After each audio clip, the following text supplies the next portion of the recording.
Okay, we need to talk about product research in 2024 and how it's being done. Just like in the days of old, if you were trying to dropship in the beginning versus when you're dropshipping now, or Amazon FBA in the beginning versus Amazon FBA now, the ways in which you do things change over time. And I feel like not many people are talking about it, but the way in which you do product research, I believe has changed, particularly over like the past couple months, maybe a year, with Amazon FBA. If you've seen any of my last videos, you may have heard me talk about the importance of building an actual long-term brand with some longevity to it. And I still believe that's one of the best ways in 2024 to build an Amazon FBA business. However, the way in which you do product research is vastly different, and you aren't going to be hearing this from a lot of coaches or self-professed Amazon FBA experts, because I've looked into them myself, and let me tell you, there are few channels that actually talk about and understand this principle. So what's the point here? What's different? Why has it changed? The short answer to all that is that you want to start playing the long game with Amazon FBA. I'm not saying that the short-term game, running these like high-demand, low-competition products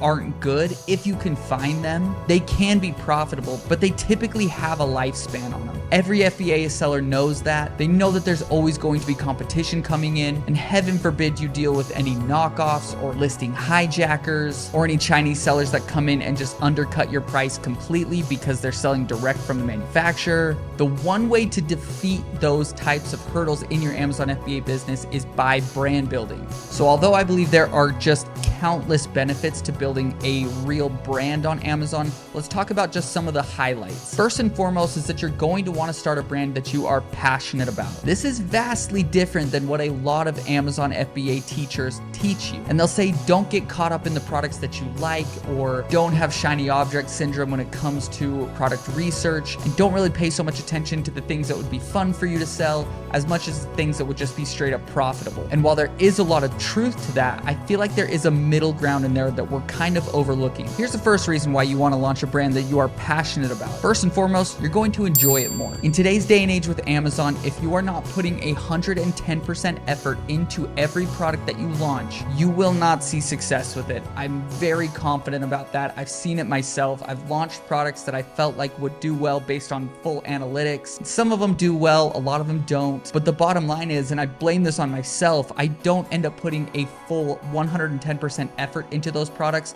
because I really don't care about them. I care about the profit margins on them and the money that it's going to bring my business, but ultimately that's not going to keep a product afloat for very long. However, when you're passionate about it and you get up excited to work on it every day, and you get up excited to make the best ads and to make the best product listing and to make the best product images and to put effort into brand registering it and giving a real like brand story to the whole thing, that authenticity is hard to fake. And customers are going to see that, competition's going to see that, and it will get recognized. Secondly, you're gonna be way more knowledgeable about it. Think about the things that you're passionate about. Think in your head, what could I sit there and talk to somebody for 30 minutes straight about and not think twice about it?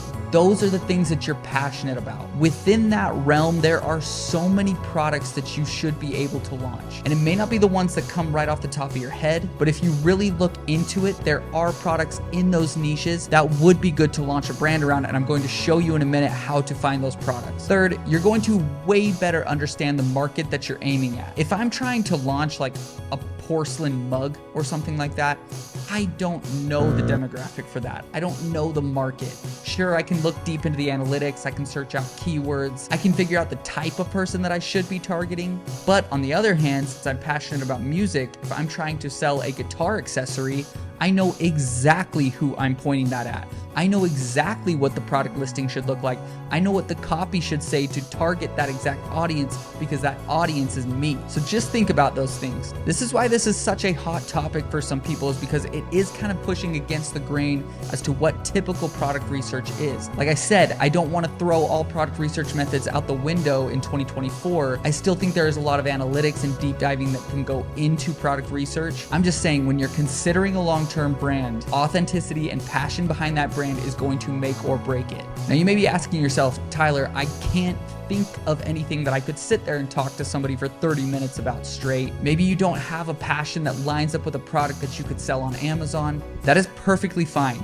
find somebody who does. Whether it's a spouse, whether it's a brother, sister, any family member, any friend, any neighbor, person that you know, any business associate. Somebody is very passionate about a niche, and inside that niche is a golden winning product for you to sell. And the best part about this scenario is you don't even have to be the spokesperson for it. Let them be the spokesperson for it. Let them talk about it. Let them tell you what the ad copy should look like. Let them tell you what the product copy should look like. Let them tell you what the product photo should look like. Shoot, make them the model for it. This is a completely underrated way to launch a brand on Amazon in 2024, and I know that for a fact because I'm currently doing it right now. I'm currently launching a brand with my wife in a product niche that I know almost nothing about, but she knows everything about. I handle all the back end, I handle all the inventory, I handle all the Amazon back end work, I handle the listing, I handle the ads. We've branched out into a Shopify store, all those things. I can cover those things. I am not a good face of this brand, but that's okay because she is the perfect face for this brand. She's the face of the Instagram. She's the voice behind all the text and ad copy that we put anywhere. She's the face behind the design and the look and the layout of the website. And yes, that's right. We're taking this thing off Amazon. We're going omni-channel. We've got TikTok, Instagram, a Shopify store, Amazon. We're going the whole 9 yards with this thing because we've already sold out inventory 2 rounds on this product. I know the sales velocity is there, and although it's a slightly more competitive market, we do well because the passion is there. There's a spokesperson. There's somebody that a person can relate to. There's a brand story that they like and that they want to support. This is my proof that this product research method actually works, because what I may lack in analytics sometimes with product research, I can dang well make up with passion for the product and branding efforts. All right. Let's jump into my computer and talk a little bit more about how you find these products once you actually establish that niche that you want to go after. Okay, this is just going to be a quick example using 2 of my favorite product research tools, one being Helium 10 Blackbox and the other being Smart Scout. It may surprise you how simple this is, but just look at the strategy. Let's see what we're doing here. So here we are in Helium 10 Blackbox. As you can see, we are looking for a category or a subcategory. Let's just say, for example, we are passionate about video games. You may be a big PC gamer, whatever. Let's go into the video game category.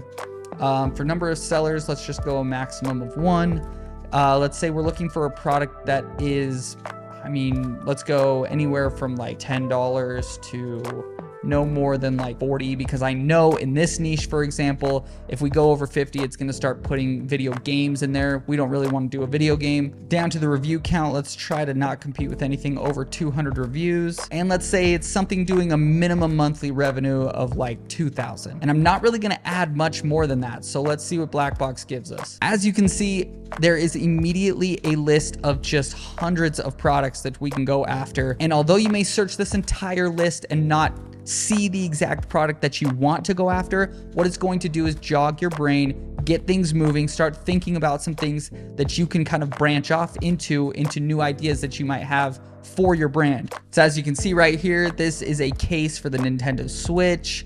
We've got remote controller covers for the Wii, Wii U. I'm sure you could find ones for the Joy-Con, for the Switch. We've got accessory grips for the Wii, for the Switch. Again, another carrying case. Cooling vent faceplate for the PlayStation 5. Silicone face covers for the Meta Quest 2. This is something that's actually kind of interesting, especially in like the video game niche. There's a lot of opportunities for like skins or things like that over like a Switch or a controller or any of these VR type headset things. We've got Apple Vision Pro coming out. That might be something you want to look into for accessories. So again, Blackbox is just a great opportunity to kind of get your brain going, get your brain thinking into what it is about this niche that's missing. That's another benefit to actually being a part of this niche, is that you do all these things. So just think about something that you wish that you had, something you wish a company would invent. It can be the most simple thing, but if you have a need for it, there's a good chance that the entire market has a need for it. Okay, so let's look over at Smart Scout now.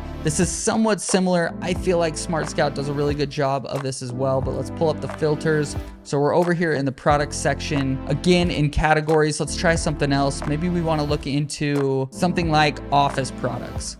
I'm a big fan of desk setups. I love setting up different styles of desk setups. As far as the number of sellers, again, let's go with one. Variation page, we could go with something that has variations to it. Monthly revenue, let's go for a minimum of 2,000 again, a review count of a maximum of 200, and we'll go ahead and search that. Again, similar to Blackbox, what you're going to do is take this list of products and really take a deeper dive and really just let it give you some ideas as to things that you could take a little bit further into the product research method. But again, the point is that once you find this product, you can put it further into tools like X-Ray with Helium 10 to get some deeper analytics, to really find some keyword research and see how competitive that product and that market actually is.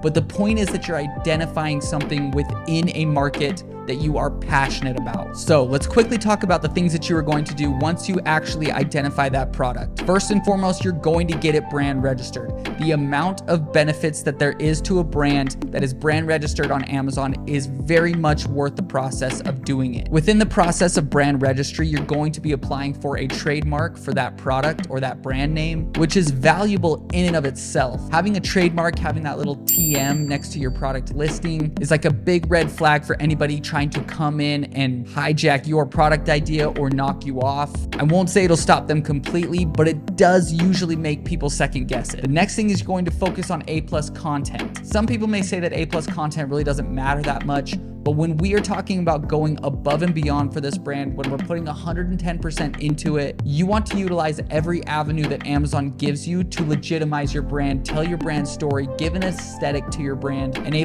content is a great way to do that. If you suck at A+ content, look on Fiverr, look on Upwork, find somebody who's willing to put together A+ content for you. There's plenty of them out there. Next is product videos. You're going to want to create product videos for your listing. Whether you're brand registered or not, this is something you should always be doing because Amazon is letting you put those on your product images now. You're going to want to reach out to Amazon influencers to be able to get those videos down at the bottom of your product listing. You're going to want to run PPC ads, obviously. You're going to want to utilize all of the advertising that Amazon unlocks for you when you are brand registered. And the next thing, because we're taking this so much further, reach out to influencers, TikTok, Instagram, Pinterest, whatever works better with your brand. I'm telling you that is massively underrated right now, particularly on Amazon. The next thing is don't be afraid to try to get some social proof. Even just starting a small TikTok page, a small Instagram page, a quick little thrown together Shopify store. Those are the types of things that can legitimize your brand. Again, like I said, this is not the only way to do product research in 2024, but I do believe that it's highly underrated, and I think it is the next big wave as far as how to be successful on Amazon. I myself have a passion brand that I'm working on, like I said, with my wife. I feel like it's doing very well so far. I'll keep you updated on that. If you want more information on this product research method, as well as methods of product research for finding one-off products, if you want to do more of a catalog style to your business, I will leave a link down in the description to the course that I'm in, AMZ Champions. I've seriously learned pretty much everything I know about Amazon FBA from that course or the people in it and the experiences that I've had in that course. And of course, once you launch your passion brand and you want to work with an agency that will fully manage your PPC advertising from A to Z in a complete done-for-you PPC system, I'll leave a link down below to my agency as well. Feel free to check that out. Thank you guys so much for watching the video. Please consider subscribing. Throw a like on the video if you feel like I've given you any sort of value. Thank you again so much for watching. I definitely appreciate it, and I'll see you in the next one.